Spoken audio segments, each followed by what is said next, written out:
Welcome to Politics, Law, and Life. They say that justice is elusive and sometimes hard to find. Well, we're a family of lawyers, and seeking justice is not just our family's calling, it's our family's passion. I'm Lonnie Johnson. Along with my wife and family, we're exposing how politics, law, and everyday life intersect.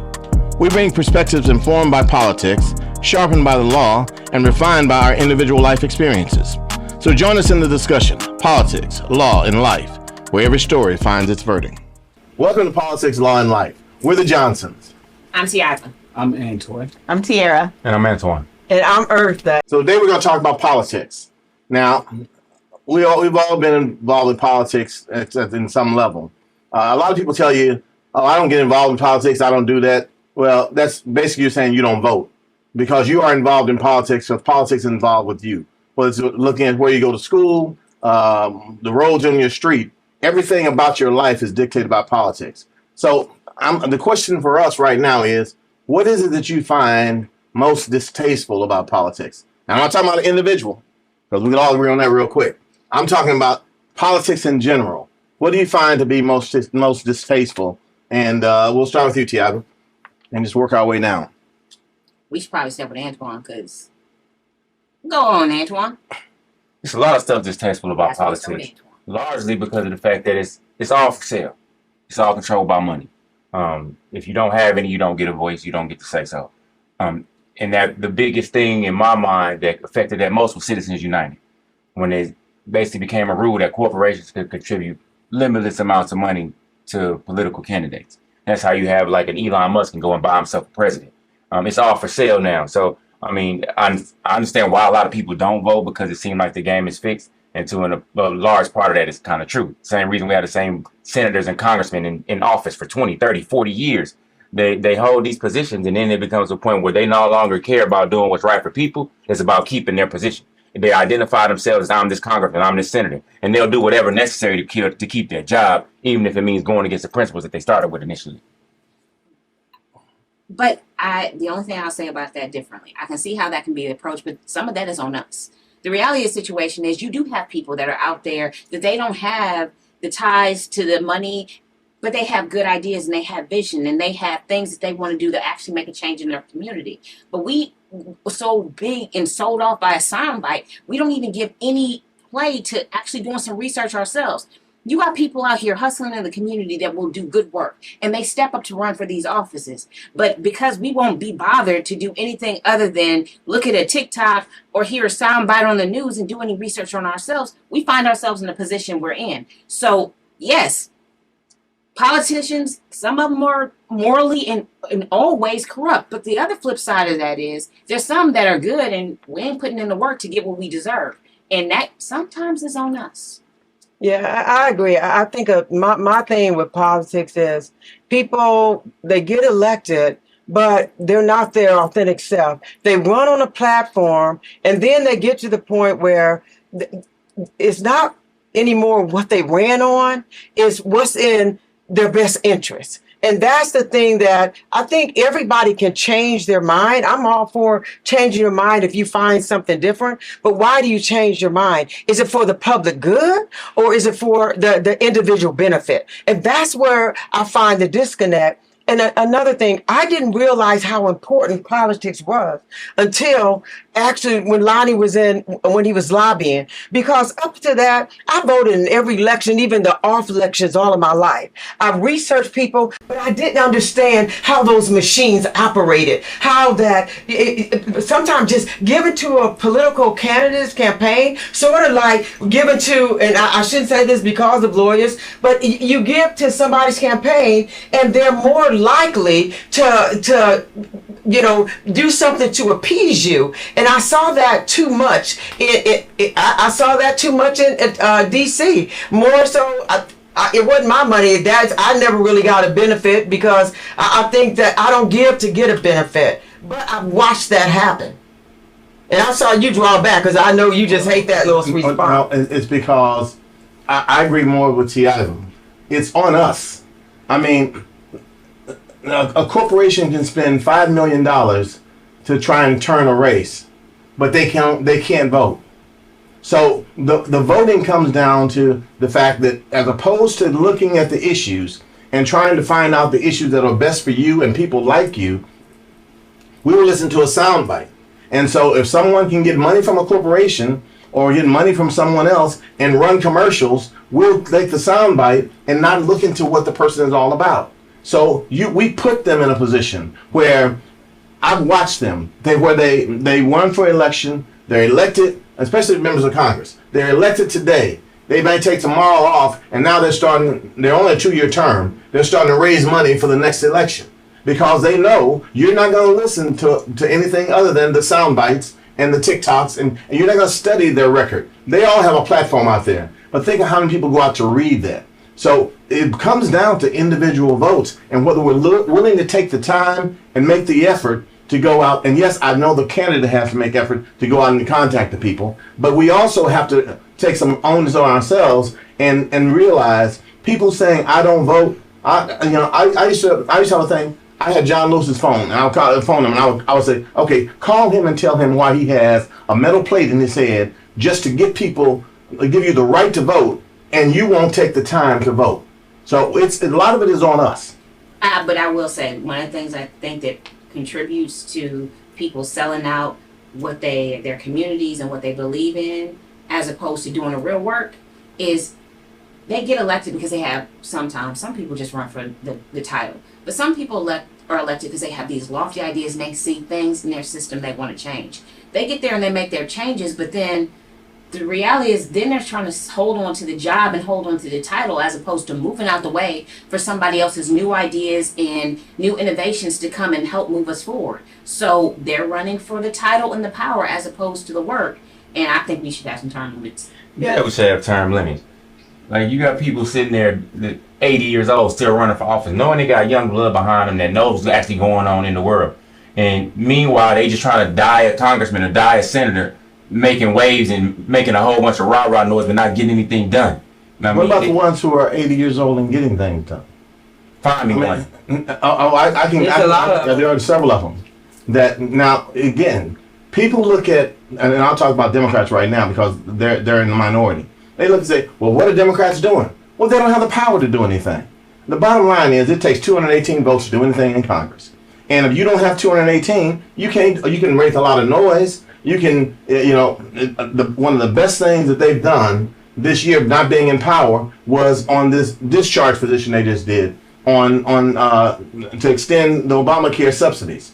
They said, look, we don't have the votes, and the speaker is not going to bring this to a vote to vote it up and down. But if we can take all of us Democrats and we can pick off 3 or 4 Republicans and we sign a discharge petition simply says, it doesn't matter what the speaker says.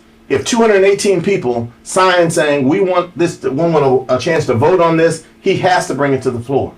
So that's what they did. They got all the Democrats, got I think 3 or 4 Republicans, and they signed a discharge petition to bring it to the floor. But when you're not in power, you don't have if you ain't 218, there's not a lot you can do. That's the thing. That brings it back to the money and why the whole thing is for sale. You said yourself you can win an election with $2 million. All you need is money. So it's a situation where if people are just discouraged for a reason. If you ain't got no money, you're not gonna get no say so because the man with the gold gonna always make the rules in United States politics. Maybe it should be people Googling and researching, but they're not doing that. But there are instances where it's happened. It's happened. It very rarely. People win with sound bites. People win with commercials. It's human psychology. But there's a reason why people spend $1 million for a Super Bowl commercial. If you got the money to be able to get in front of people's faces, you'll be able to influence their thoughts. So the person that makes the most money is going to be able to win the election. Not always. True. Outliers, but it's not outliers. It requires us change our game. The reality of the situation is, if we're looking at our progress as a people, we didn't have money. We've never had money on our side, but progress was only made because we had basements of churches. We got out in the streets. We talked to people. The reason the ground game became so, now they're paying people to do the same things we were doing back in the day. We were talking to our neighbors. We were hitting the streets. We were talking about issues. We didn't care about the sound bites because the sound bites weren't addressed to us. We've gotten to a place where we're so complacent, we feel like we can listen to that. No, we ain't got that. All right, you got wait for somebody when you got time to talk. Let me say this. When you got no money, when do you have time to talk to your neighbors about politics? You can talk. No, you talk to politics in the barbershops. You talk about politics in in the church. You talk about politics in your daycares. You talk about job politics at your PTA meetings. Because it's affecting all of those things. But we don't go to those places anymore because we wasting time trying to spin People up. are in survival mode now. That's They don't why- got time that's for what I extra think. stuff. They don't got time for It's kind extra. of real elitist because if we don't have, I ain't said a word yet, and it's time. It's Okay, time. go for it. Listen, Go for it. this is how I feel. I definitely agree. I think it's easy to say, well, we don't do the work.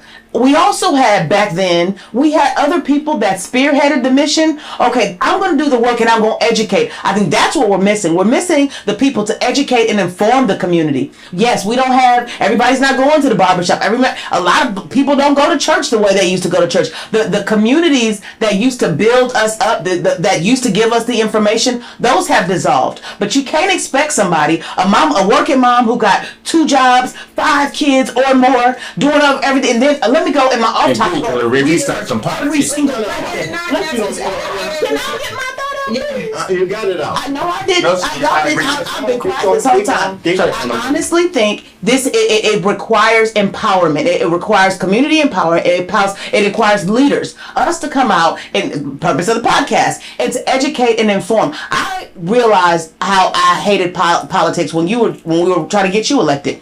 Because that girl I was running against you, we won't go name names, but had never even.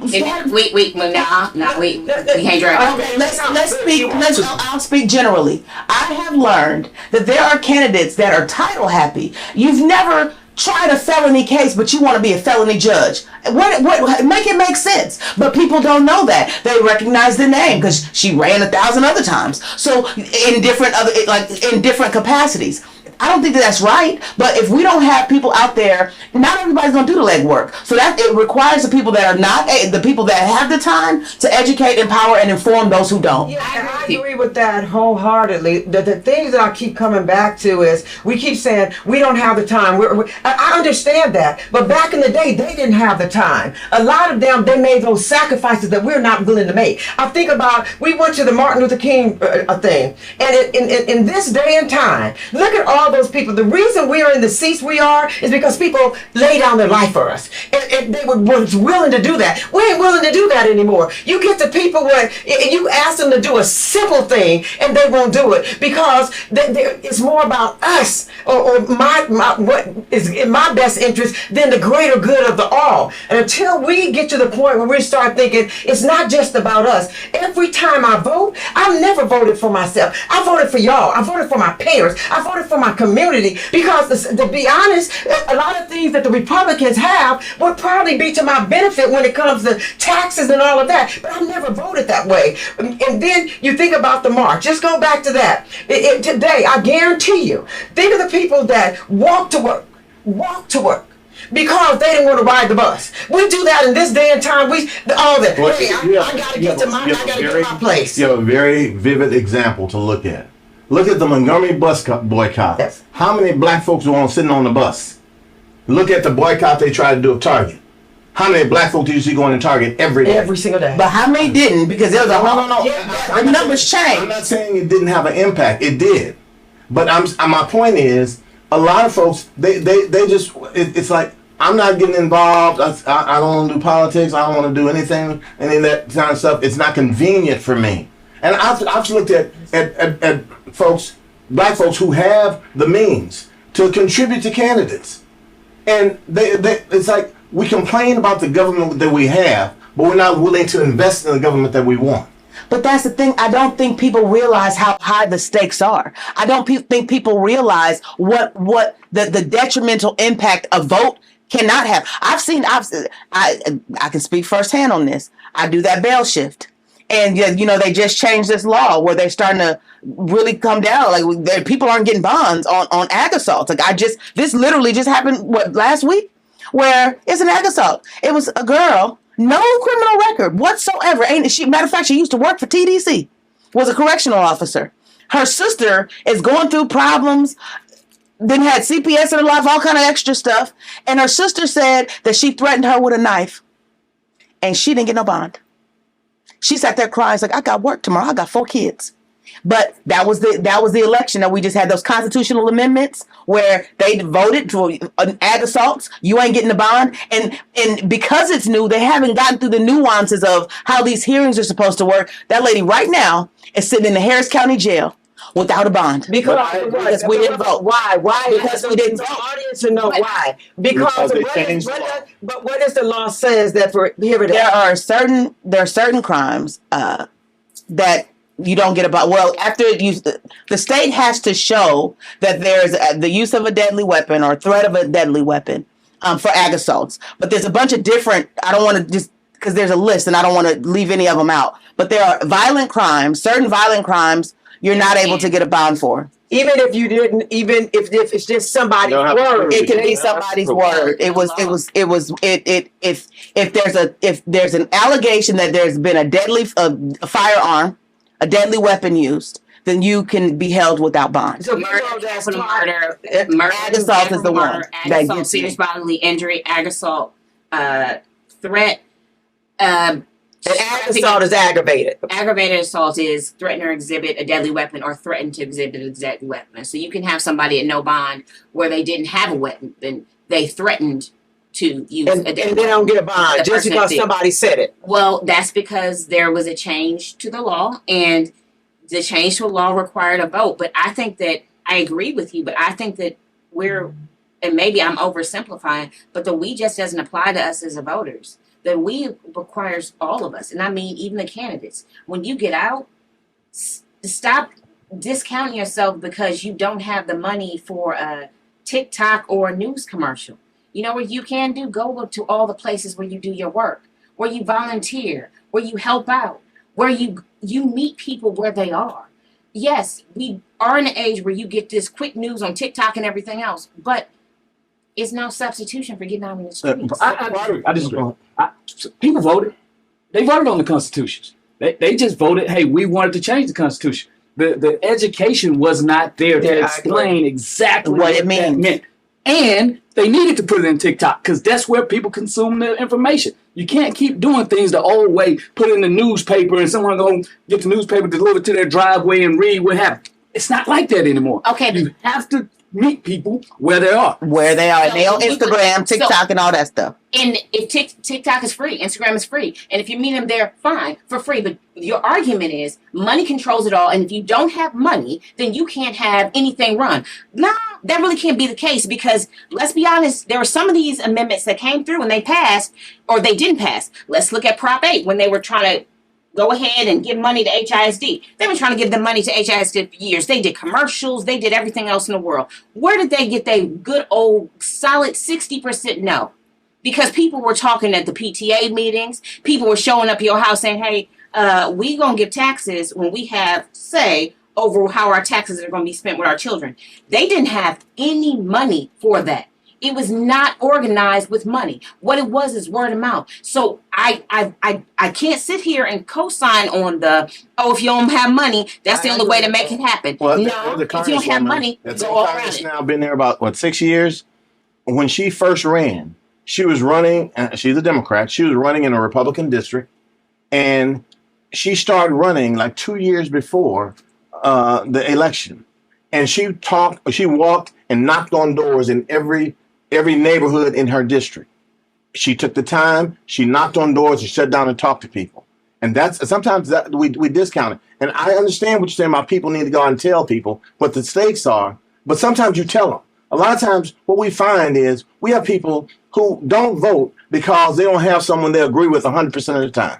Yeah, I don't agree with myself 100% of the time. And I change my mind. And I know we got to wrap this up, but one of the things I do want to wrap it up with is to get the audience to think. Right now, we have a system, and Tiera talked about it earlier, where we have people that run for offices, judges that never walked into a courtroom and never tried a case and that's for criminal courts. And what I want you to think about, imagine if you had a doctor, that you had something that was life or death, because a lot of those criminal cases are life and death. And that doctor has never even picked up an instrument, don't even know which instruments to get out of the toolbox. boss, how would you feel about him operating on you? That's what we have a lot of times, not in all of the courts, but we do have judges that are like that. It's up to us. And then we wonder when they call us why they get a bad verdict or something went wrong in court. It's because we didn't take the time to understand who we were voting for. If you get nothing else from this podcast,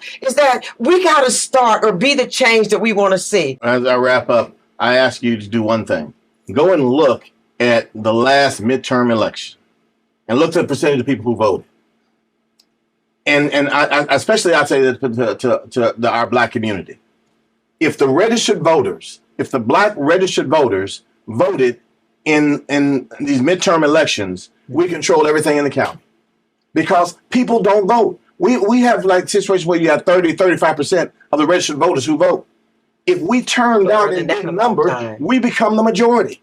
But we have to, when people tell you don't vote, you have to ask yourself, if my vote really doesn't count, why are they trying to get me not to do it? We appreciate you joining us for Politics, Law, and Life.